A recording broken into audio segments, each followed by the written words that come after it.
আওয়ামী লীগ আতঙ্ক এবং অস্থিরতা তৈরি করতে 300 পেশাদার ডাকাত হায়ার করেছিল, দেখেছেন না? ওদের গ্রেপ্তার করা হয়েছিল এবং ওরাই কিন্তু কইছে যে স্বীকারোক্তি দিছে ওদের আওয়ামী লীগ ওদের হায়ার করেছে। আগে শুনতাম ফুটবল প্লেয়ার হায়ার করে, এখন দেখেছি ডাকাতও হায়ার করে। শুধু আওয়ামী লীগ না, বিএনপির কর্মীরা ডাকাতি করেছে। যে রাজধানীর শান্তিনগরে ডাকাতির সময় 10-12 জন যুবদল কর্মী অস্ত্র সহ ধরা পড়েছে। কেন্দ্রীয় যুবদলের কি অবস্থান কিছু কইছে? গত রাতে এই ডাকাতির চেষ্টার সময় শান্তিনগরে মতিঝিল থানা যুবদলের সাথে সংশ্লিষ্ট একদল ব্যক্তি সাধারণ জনতার হাতে গণধোলাইয়ের শিকার হয়ে পুলিশের হাতে আটক হয়েছে। অভিযোগ হয়েছে মতিঝিল থানা যুবদলের সদস্য আল মাহমুদ রাত সহ 10 থেকে 12 জন যুবদল কর্মী ডাকাতির সময় অস্ত্র সহ ধরা পড়ে। তাদের কাছে পিস্তল দেশীয় অস্ত্র ছিল জানা গেছে আর কি। কে কে গ্রেপ্তার হয়েছে আর নামটা আমার কই কি। 1 নম্বর হইতেছে মাহিদুর রহমান মোহন, ওই ঢাকা কলেজ ছাত্র দলের সদস্য। আগস্টের পরে রবিউল ইসলাম নয়নি নিজে ইসলামী ব্যাংক দখল করতে গেছিল অস্ত্র সহ।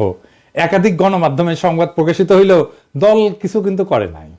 2 নম্বর মাসুদ, রমনা থানা 19 নম্বর ওয়ার্ডের যুব দলের সদস্য এবং পেশার ড্রাইভার। 3 নম্বর নূর আলম, যুগ্ম আহ্বায়ক 19 নম্বর ওয়ার্ড যুব দল। 4 নম্বর আল মাহমুদ রাজ, যুবদল সভাপতি আব্দুল মোনায়েম মুন্না এবং রবিউল ইসলাম নয়নের ঘনিষ্ঠ সহযোগী। ঢাকায় আইন শৃঙ্খলা পরিস্থিতির অবনতি নিয়ে তাইলে আমরা কারে দোষ দেব? শুধু কি একটা ঘটনা? এই যে দেখেন 23শে ফেব্রুয়ারিতে চকরিয়া থানার লাগোয়া বাড়িতে ডাকাতি করতে গেছে বিএনপি নেতা সহ গ্রেপ্তার হয়েছে 3 ডাকাত। হ্যাঁ, বনশ্রীতে ওই যে মনে আছে না যে গুলি করে ডাকাতির কথা, সবাই সে কি কাউ লাগিয়ে দিছিল, তাই না? সবচেয়ে বেশি হাউকাউ লেগেছিল বিএনপি। তো ইউনূস খারাপ, ইলেকশন দিয়ে সরে যাক, তারপর আমরা দেখমুনি ক্যাঙ্কা করে দেশ চালানো লাগে। সেই অথর্ব ইউনূস ডাকাত দলকে গ্রেপ্তার করেছে, স্বর্ণ উদ্ধার করেছে। আর 2 ডাকাতের পরিচয় পাওয়া গেছে, বুঝছাও। এক ডাকাত হইতেছে আওয়ামী লীগের পোস্টেড নেতা, আর আরেক ডাকাত বিএনপির পোস্টেড নেতা, স্থানীয় শ্রমিক দলের দপ্তর সম্পাদক। বিএনপি আর আওয়ামী লীগ মিলমিশ করে করিচ্ছে।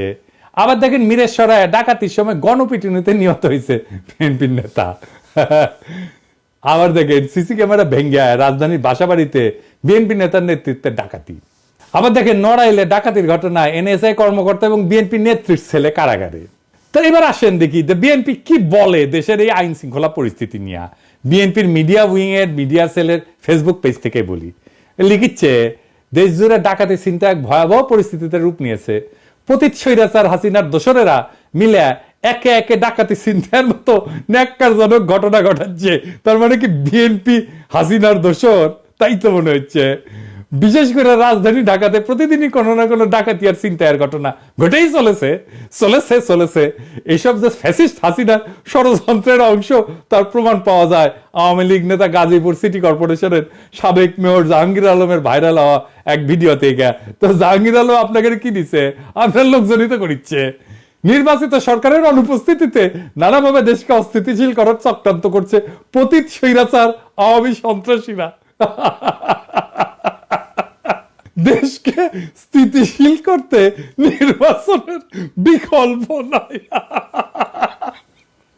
দ্রুত সময় এটা অবাধ, সুষ্ঠু, গ্রহণযোগ্য নির্বাচনের মাধ্যমে জনগণের সরকার দেশে স্থিতিশীলতা ফিরে আনতে সক্ষম হবে।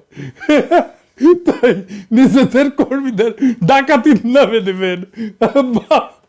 অবশ্য ভালো, মানে ডাকাতদের হাতে ক্ষমতা গেলে অবশ্য ভালোই, খারাপ না। ঘরের ডাকাতি করবে না, ওই ব্যাংক ট্যাঙ্ক রাষ্ট্রীয় কোষাগার ওগুলোতেই ডাকাতি চলবে আর কি। বিএনপিকে ধন্যবাদ। আনন্দের উপলক্ষ পাওয়া দরকার, খালি তো মেজাজই খারাপ থাকে। তো দেখছেন না, আনন্দের উপলক্ষ আছে, ভালোই হয়েছে। আপনি যেমন আওয়ামী লীগের মধ্যে কোনো অনুশোচনা দেখেন না, তাই না? কোনো অনুশোচনা নেই, এত কিছু করছে। ঠিক একইভাবে বিএনপির মধ্যে কোনো লজ্জা নাই। এই যে এত কিছু হচ্ছে, কোনো লজ্জা নাই। নিজের লোক, দলের লোক ডাকাতি করতে যে ধরা পড়িচ্ছে। আপনাদের তো সুইসাইড করা উচিত রে মিয়া।